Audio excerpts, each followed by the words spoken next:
ہمارے استاد ایک بات سنایا کرتے تھے، وہ کہتے تھے کہ ایک آدمی نے دعوت پکائی ولیمے کی تو اس نے باہر پہرے دار کھڑے کیے، کہا کوئی غریب آدمی نہ اندر آئے، سارے امیر ہی آئے۔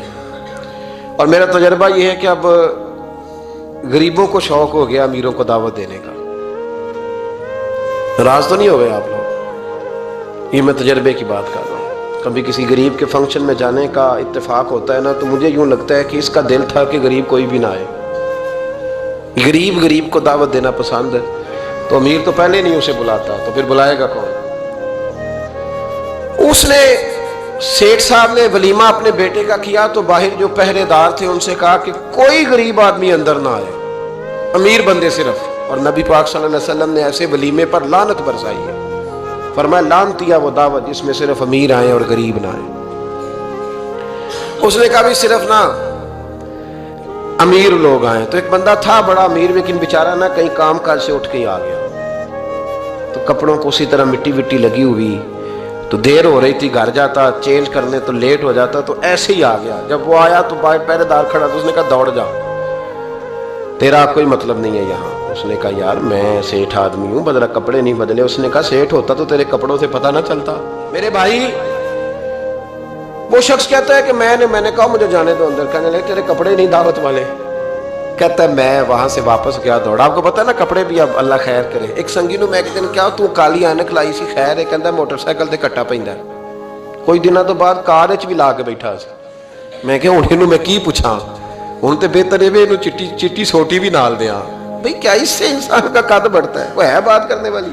جہاز میں اس دفعہ میں واپس آ رہا تھا تو جہاز میں ایک نوجوان کالی اینک لگا کے پھر رہا ہے، اب ڈر لگتا ہے نا، آپ کو پتا ہے کہ جسے بات کریں گے وہ کیا جواب دے گا، تو کیا ان چیزوں سے قد بڑا ہوتا ہے آدمی کہ وہ تھوڑا سا جناب مطلب باہر آئیں۔ مجھے تو کمزور لگتے ہیں ایسے لوگ، اپنے لب و لہجے میں، اپنے انداز میں، اپنی طبیعت کے حساب سے، اپنے سٹائل میں آپ زندہ رہیں۔ یہ سچ ہے اور یہ اصل ہے، یہ سچ ہے اور یہ اپنی زندگی اپنے اسٹیٹس کے مطابق، طبیعت کے مطابق گزارنا، یہی سچ ہے اور یہی اصل ہے۔ اسی میں انسان کا حسن ہے، اسی میں اس کا وقار ہے۔ اللہ تعالیٰ سمجھنے کی توفیق عطا فرمائے۔ تو وہ بندہ واپس گیا بیچارہ، کپڑے بدل کے آیا۔ اس نے بھی کہا کہ جانا میں نے بھی ضرور ہے، پر تنگ بڑا آیا، گھر گیا مایا شایا والے کپڑے پہنے، سمجھ لے کالی اینک بھی لگا ہی لی، آیا تیار شیار ہو کے کوٹ شوٹ پہن کے ٹائی شائی کے ساتھ۔ جب واپس آیا تو وہ جو جس نے کہا تھا نا داخل نہیں ہونے دینا، اس نے خود دروازہ کھولا۔ وہ بندہ سیدھا سٹیج پہ چلا گیا اور لوگ کھا رہے تھے پلیٹوں میں سالن، اس نے پورا ڈونگا ہی لے لیا اور وہ لے کے نا سامنے رکھا، اور ایک کونے سے اپنا کرتا پکڑ کے اس میں ڈبویا، پھر دوسرے سے پکڑ کے اس میں ڈبویا، پھر پیچھے سے پکڑ کے۔ لوگ کہنے لگے پاگل ہو گیا، کہنے لگا نہیں میری تو دعوت نہیں، دعوت تو کپڑوں کی ہے، میری کہاں دعوت ہے؟ اس لیے کہ میں تو آیا تھا، مجھے تو داخل ہی نہیں ہونے دیا، یہ تو دعوت ہے میرے کو۔ نہیں سمجھ آئی آپ کو میری بات؟ بھئی وہ بھی کوئی انسان ہے جو کسی کے صرف کپڑوں کا حیا کرے، ٹھیک ہے، انسان کا لباس اس کی شخصیت کا آئینہ دار ہوتا ہے، کپڑے اچھے پہننے چاہیے۔ نبی پاک صلی اللہ علیہ وسلم نے فرمایا تیرے پاس اگر نعمت ہے تو چھپا نہ، اس کا اثر تیرے اوپر نظر۔ لیکن آپ کسی کو کپڑوں سے جج کریں گے، گاڑی سے جج کریں گے، یہ معیار نہیں ہے۔ والد کو، استاد کو، مرشد کو کیا اس لیے جج کیا جائے گا کہ اب وہ مالدار ہوگا تو حیا کریں گے؟ اور بھائی ماں اگر کسی کھیت میں بیٹھ کے اپلے بھی تھاپ رہی ہو نا، اور وقت کا شیخ الحدیث کسی بہت بڑی مسجد میں بیٹھ کے حدیث بھی پڑھا رہا ہو، اماں وہاں اپلے تھاپ رہی ہے، تو اس محدث وقت بھی جنت اسی ماں کے قدموں کے نیچے، وہیں سے اسے جنت ملے گی۔ یہ نہیں ہو سکتا کہ وہ کہے جنت کہیں اور سے مل جائے گی، بے شک وہ بیچاری اپلے تھاپ رہی ہے، گوبر کے ساتھ کام کر رہی ہے۔ میری بات کی سمجھ آ رہی ہے؟ بزرگوں کا اکرام کرے، احترام کرے، ان کو ادب دینا سیکھے، ان کے ساتھ لحاظ والا رویہ اختیار کرے۔ نبی کریم علیہ السلام کے صحابی حضرت ابو ہریرہ رضی اللہ تعالیٰ عنہ فرماتے ہیں کہ حضور سید عالم علیہ السلام کے پاس میں بیٹھا تھا تو چند نوجوان حضور کے پاس بیٹھے تھے، جہاں ہم بیٹھے تھے وہاں جگہ کچھ تنگ تھی۔ ایک بزرگ آ گئے سفید داڑھی والے، انہوں نے سلام لی، نبی پاک علیہ السلام نے سلام کا جواب دیا تو حضور نے نوجوانوں پہ 2-3 دفعہ نظر ڈالی، وہ بیٹھے رہے، ان کو جگہ نہیں دی، تھوڑے سمٹے نہیں، تو کہتے رسول پاک علیہ السلام نے بات کی تو میں کانپنے لگا، اللہ کی حبیب نے فرمایا من لم یرحم صغیرنا ولم یعکر کبیرنا فلیس منا، فرمایا جس کو چھوٹے پہ شفقت نہیں کرنی آتی اور جس کو بڑے کی عزت نہیں کرنی آتی اس کا تو ہم سے تعلق ہی کوئی نہیں، فلیس منا، وہ ہم میں سے۔ فرمایا وہ آئے تم نے جگہ ہی نہیں دی، سفید داڑھی والے شخص کا اکرام نہیں کیا، اس کو تم نے جگہ ہی نہیں دی۔ اور ہم لوگ یہ سمجھتے ہیں، یہ نوجوان یہ سمجھتے ہیں کہ ہم نے کون سا بوڑھے ہونا، ہم نے کون سا بوڑھے ہونا، ہم نے تو سدا جوان ہی رہنا۔ ایک کلرک نے نا ایک دفعہ کسی بہت بڑے رائٹر کو کہا کہ اپنے نام سمیت، اس نے کہا تھا میرا نام، ایڈریس، فون نمبر سمیت یہ بات اپنے کالم میں درج کر دو۔ اس نے کہا کہ میں کلرک تھا، تنخواہیں وغیرہ دیتا تھا کسی بینک میں یا کسی ایسے ادارے میں ملازم تھا جہاں میں وہ چیزیں دیا تھا، تو کہتے ہیں کہ میں وہاں یہ کام کرتا تھا تو بوڑھے لوگ، آپ کو پتہ ہے ضعیف لوگ آتے ہیں بیچارے پینشن لینے، کسی بچے کی منت کرتے ہیں، وہ لے کے جاتا ہے، بابا جی کو یہ بھی نہیں پتا انگوٹھا کہاں لگانا ہے، فارم کیسے فل کرنا ہے۔ تو یہ سرکاری عہدوں پہ بیٹھے لوگ معاذ اللہ تنگ ہوتے ہیں اور کئی دفعہ غلط جملے استعمال کرتے ہیں۔ تو کہا کرتا تھا کہ میں بڑا سخت رویہ رکھتا تھا، اب میری بھی پینشن لاگو ہو گئی ہے اور اب جب میں خود لینے جاتا ہوں نا تو کہتے جتنے دھکے میں یہ تھے اس سے 11 گنا کھا چکا پر معافی کوئی نہیں مل رہی۔ تو لوگوں کو یہ میرا نام لے کے ایڈریس سمیت بتا دے کہ اگر اپنا بڑھاپا سیو کرنا چاہتے ہیں تو اپنی جوانی محتاط کریں، اگر اپنا بڑھاپا سیو کرنا چاہتے ہیں تو اپنی جوانی، اور بڑھاپے میں باتیں برداشت ہو، جوانی میں برداشت ہوتی ہیں، بڑھاپے میں تو لفظ سہے بھی نہیں جاتے، آنسو خود بخود نکل جاتے ہیں جب بچہ بات کرتا ہے۔ سنو یہ نوجوان یہ حدیث یاد کر لیں، یہ طبرانی میں موجود ہے، میرے نبی کریم علیہ الصلوۃ والسلام نے فرمایا یہ حدیث یاد کر لینی ہے، پڑھیے درود صلی اللہ ہو، پھر کہیے صلی اللہ ہو، چلے تیسری دفعہ بھی پڑھ لیں صلی اللہ ہو۔ رسول پاک علیہ الصلوۃ والسلام نے فرمایا جو شخص اپنی جوانی میں کسی بوڑھے کی عزت کرے گا، جب وہ بوڑھا ہوگا تو اللہ اسے کئی گنا بڑھ کے اس کی عزت کرائے گا، اس کی کی گئی عزت سے کئی گنا بڑھ کے رب پھر اس کی عزت کرائے گا۔ نوجوان اکرام کرنا سیکھیں، بزرگوں کا احترام کریں، اپنے بڑوں کے ساتھ، اور بڑوں میں جتنے بھی صاحب فضیلت بڑے ہیں، آپ کا جو استاد ہے وہ آپ کے لیے بڑا قابل احترام ہے، بڑا قابل احترام ہے۔ میں ماسٹر کی ڈگری لینے کے بعد اب بھی کبھی گاؤں میں اپنی پرائمری کے ٹیچروں کو دیکھتا ہوں، اب بھی تو احساس پیدا ہوتا ہے کہ یہ اگر ہمیں وہ والی بات آسانہ نہ پڑھاتے، شروع کی کتابیں یہ المدہ عام نہ پڑھاتے تو پھر اس سے آگے بھی ہمیں پڑھنا نہ آتا۔ اور اگر آپ کو اللہ تعالیٰ سمجھ دے نا، توفیق دے، تو یہ سمجھیں کہ جو چھوٹا استاد ہوتا ہے اس کی محنت زیادہ ہوتی ہے۔ ہاں یونیورسٹی والے جو ٹیچر ہیں وہ تو لیکچر دے کے چلے جاتے ہیں، تو وہ جس نے رٹا لگایا نا پہاڑے یاد کرانے کا، ہاں وہ جس نے آپ کو املا لکھنی سکھائی ہے نا، اس کی محنت، اگرچہ اس کی تعلیم میٹرک پی ٹی سی ہے، اگرچہ آپ اس سے کئی گنا زیادہ تعلیم حاصل کر گئے، لیکن اصل مشقت اس قاری صاحب کی ہے جس قاری نے آپ کو قاعدہ پڑھایا ہے، جس نے تلفظ ٹھیک کرایا ہے۔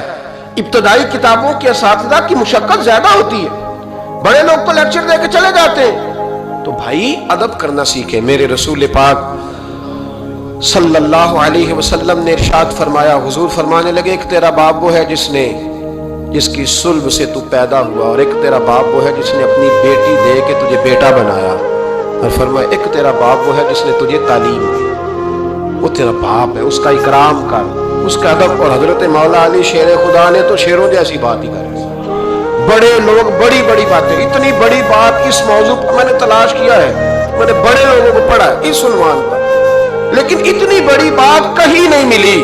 حضرت علی المرتضیٰ رضی اللہ تعالیٰ عنہ فرمانے لگے جس نے مجھے ایک حرف سکھایا ہے وہ میرا استاد ہے، اگر وہ چاہے تو مدینے کے چوک میں کھڑا کر کے مجھے بیچ دے، میں اس کے ہاتھوں بکنے کو بھی تیار ہوں۔ جس نے مجھے ایک حرف، اساتذہ کا احترام نہیں، اساتذہ پریشان، استاد تو بیچارہ روز کٹہرے میں کھڑا ہے، روز کٹہرے میں، روز لوگ اس کو کہتے ہیں کہ جناب آپ نے یہ بات کیسے کر دی، آپ کی جرت کیسے ہوئی۔ اور جو لوگ، میں ایک کالج میں تھا چند دن پہلے، تو وہاں میرے جاتے ایک جھگڑا شروع تھا کہ جناب ہم کب سے آئے بیٹھے ہیں، تو ٹیچر کہتی ہے کہ یہ پیریڈ ختم ہوتا ہے تو پھر چھٹی دینی ہے، تو پہلے چھٹی دیں کیونکہ ماں بدولت آ چکے ہیں۔ اکرام، جو قومیں ادب نہیں کرتی وہ تعلیم کبھی بھی حاصل تعلیم حاصل کر بھی لیں تو تعلیم کا فیض نہیں پا سکتے. فیض ادب سے ملتا ہے. امام اعظم ابو حنیفہ، امام ابو یوسف سے کسی نے کہا کہ یہ امام اعظم کیوں ہیں؟ فرمانے لگے یہ بڑے امام اس لیے ہیں کہ بڑا ادب کرتے ہیں. بڑے اس لیے ہیں کہ بڑا ادب. امام صاحب کے ساتھ 4-5 شاگرد بیٹھے تھے. ایک باغ میں آپ تشریف فرما تھے. تو اب تو ہمارے ہاں بڑی آسانی ہے، کتابوں کو آپ کمپیوٹر سے سرچ کر سکتے ہیں، حوالے بڑی آسانی سے مل جاتے ہیں. اب بھی بڑا مشکل ہوتا ہے، کتاب سے ڈھونڈنا بڑا مشکل ہے.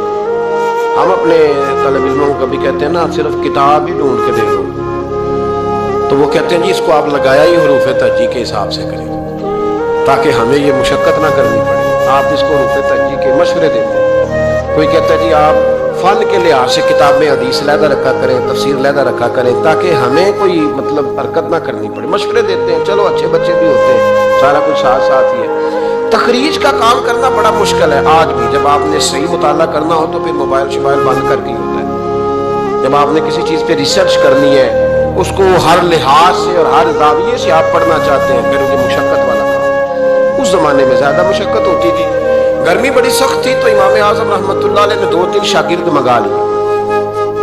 اب بڑی ساری سہولیات ہیں. جب ہم کو صفحہ 2-3 صفحے محفوظ کرنا چاہتے ہیں تو اس کا طریقہ ہم یہ رکھتے ہیں کہ ہمارے پاس پنیں ہوتی ہیں، پن لگا لی، اتنے صفحے سائڈ پہ کر لیے، پھر کئی بہت ساری آسانیاں ہیں. اس زمانے کے اندر بڑا مشکل ہوتا تھا. کچھ کاغذ بھی بڑا مہنگا تھا، چیزوں کو سمیٹنا، اور اگر کچھ چیز بکھر جاتی تھی دوبارہ حاصل کرنا ایک مشقت والا کام. تو امام صاحب رحمۃ اللہ علیہ باغ میں بیٹھے تھے، کچھ حدیثوں پر کام ہو رہا تھا. ان کی جو روایات تھیں اس کے راوی جو تھے وہ مرتب کیے جا رہے تھے، چیزوں پر فقہ کے اصول بنائے جا رہے تھے. شاید 2-4-5 شاگرد بھی بیٹھے تھے. باغ کے ساتھ کچھ بچے کھیل رہے تھے. گیند گری ایک بچے کی. تو آپ کو پتہ ہے کہ ایک بچے کی ویسے ڈیوٹی لگائی جاتی ہے گیند ہی پکڑنے کی. کھڑا کرتے ہیں نا جی پیچھے اس کو کہ تو نے صرف گیند ہی پکڑنی ہے. مجھے جو کہ دلچسپی نہیں میچ سے، لہٰذا مجھے زیادہ نام وام نہیں آتے کہ اس کو کیا کہتے ہیں. تو اس کو کھڑا کیا تھا انہوں نے پیچھے. وہ گیند اچانک آ گئی نا جب باغ میں، تو بچہ دوڑا آیا، 12-14 سال کا بچہ. جب وہ آیا نا باغ میں تو امام صاحب نے آؤ دیکھا نہ تاؤ دیکھا. امام صاحب جھٹ سے اٹھ کے کھڑے ہو گئے، اور جب کھڑے ہوئے تو وہ کاغذ جو تھے وہ سارے بکھر گئے. اب امام صاحب کھڑے ہوئے تو شاگردوں کو بھی کھڑا ہونا تھا، وہ بھی سارے کھڑے ہو گئے. ان کا بھی سارا سامان بکھر گیا، ٹوٹ گیا، دائیں بائیں چیزیں ہو گئی. بچہ چلا گیا، امام صاحب بیٹھ گئے. شاگرد بڑے ادب والے تھے، انہوں نے پوچھا بھی نہیں کیا معاملہ ہے. اب نئے سرے سے ساری ترتیب دوبارہ سے لگائی گئی. تھوڑی دیر گزری تو بچہ پھر باغ میں آ گیا.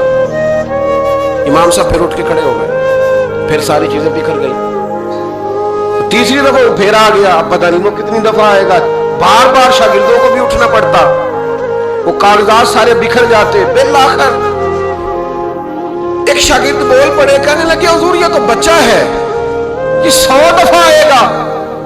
تو امام صاحب نے برجستہ جواب دیا، فرمایا اگر یہ 100 دفعہ آیا نا تو ابو حنیفہ 100 دفعہ اٹھ کے کھڑا ہوگا.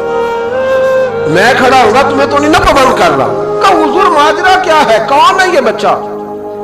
تو امام صاحب فرمانے لگے یہ میرے استاد کا پوتا ہے، یہ میرے شیخ کا پوتا ہے، میرے مرشد کا پوتا ہے. اصلہ نال جے نیکی کریے تے او نسلہ تاک نہیں پول دے. ہاں بے اصلہ نال نیکی کریے تے پھل کنڈیاں نال تول دے. یہ میرے حضرت کا پوتا ہے، اس گھر سے میں نے فیض لیا ہے. فرمایا میں نے نمک کھایا ہے، یہ کیسے ہو سکتا ہے کہ یہ آئے اور میں اٹھ کے کھڑا نہ ہوں؟ یہ 1000 دفعہ بھی آئے تو میں کھڑا ہوں گا. تو امام ابو یوسف فرماتے تھے اس دن مجھے سمجھ آئی کہ یہ جو امام صرف امام نہیں، امام اعظم ہے نا، یہ بڑے اس لیے ہے کہ انہوں نے ادب بڑے بڑے کیے.